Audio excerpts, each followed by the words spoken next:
कुरुक्षेत्र लोकसभा से इंडिया गठबंधन के समर्थित उम्मीदवार डॉक्टर सुशील गुप्ता हमारे साथ हैं। तो हम जानते हैं किन मुद्दों पर यह कुरुक्षेत्र लोकसभा में आए हैं और जनता के बीच किन मुद्दों को लेकर जा रहे हैं, ताकि यह जान सके कि जो भी कैंडिडेट यहाँ से आता है क्या आने वाले समय में क्या विकास कार्य वो अपने समय में कराएंगे। इन्हीं सभी तमाम मुद्दों पे हम डॉक्टर सुशील गुप्ता जी से बात करते हैं और जानते हैं किन मुद्दों के लेकर हुआ है कुरुक्षेत्र लोकसभा में आए हैं और जनता की ज़रूरत क्या है।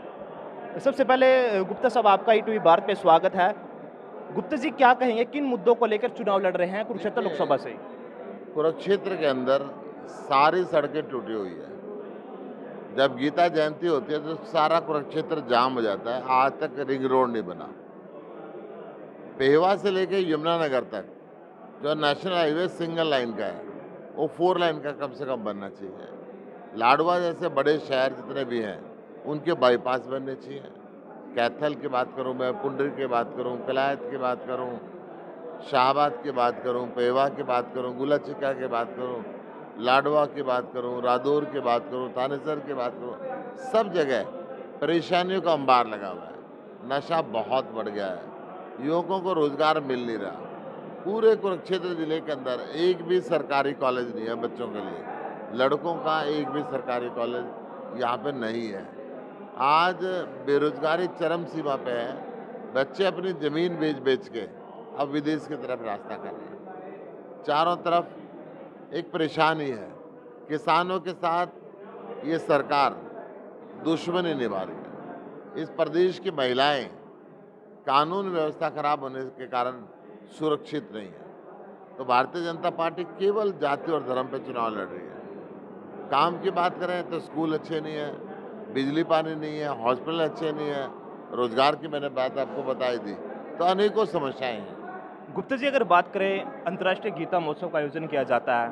बीजेपी सरकार कहती है कि हमने अंतर्राष्ट्रीय स्तर पर इस महोत्सव को पहुंचाया, करोड़ों रुपये फंड भी आता है। उसके बावजूद अगर बात करें, जैसे रिंग रोड की बात कहें, रिंग रोड नहीं बन पाया क्योंकि जब गीता जयंती लगती है तो पूरा कुरुक्षेत्र जाम हो जाता है, आपको भी पता है ये बात।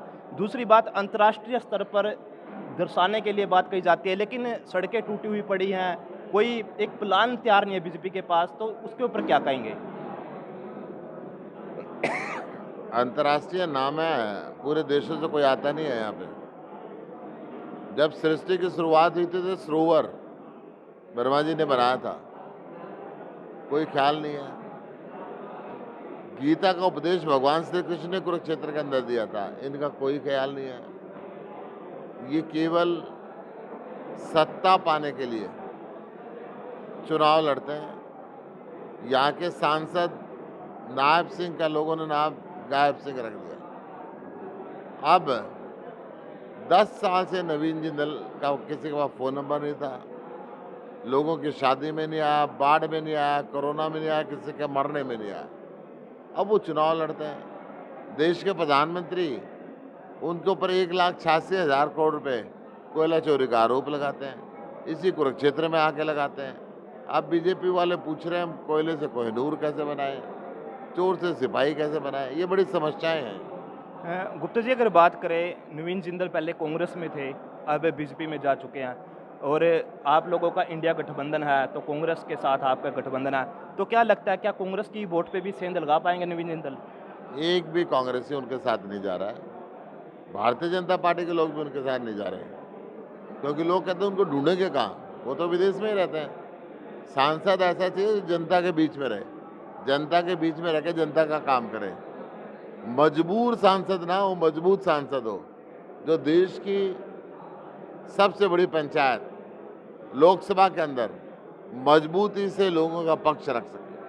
गुप्ता जी, अगर बात करें, अभय चौटाला ने कुछ समय पहले बयान दिया था, कुरुक्षेत्र में बयान दिया था कि अगर करनाल विधानसभा उपचुनाव में बीजेपी के खिलाफ सभी पार्टी एक उम्मीदवार उतारे तो वहाँ से जीत हासिल हो सकती है, नायब सैनी हार सकते हैं। लेकिन मेरा सवाल ये है, अगर वो करनाल उपचुनाव में यह बात बोल सकते हैं तो यहाँ उनको क्या जरूरत पड़ेगी? यहाँ भी तो बीजेपी के उम्मीदवार को हराने के लिए आपका समर्थन कर सकते थे। ये तो वही बताएंगे, आप उनसे ही पूछें, मेरा तो कुछ इस पर बोलना बनता नहीं।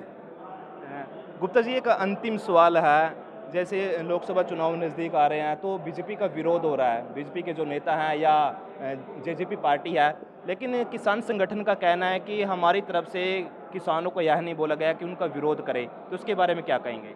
देखिए, ये तो कोई भी नहीं बोलता कि विरोध करें, परंतु लोगों की भावना है, लोगों को बड़ा दुख दिया उन्होंने, वो चीज़ें सामने आ रही हैं। देखिए, ये थे हमारे साथ कुरुक्षेत्र लोकसभा से इंडिया गठबंधन के समर्थित उम्मीदवार डॉक्टर सुशील गुप्ता, जिन्होंने कहा कि कई मुद्दों को लेकर वह कुरुक्षेत्र लोकसभा में उतरे हैं। शिक्षा, चिकित्सा पे काम करेंगे, सड़कें पे काम करेंगे। जो अंतर्राष्ट्रीय गीता महोत्सव है, उसको अंतर्राष्ट्रीय स्तर पर दर्शाने के लिए भी वह काम करेंगे। तो वहीं लोगों का खूब समर्थन मिल रहा है। आने वाले समय में देखना होगा कि यहाँ से कौन विजय रथ पर सवार होता है।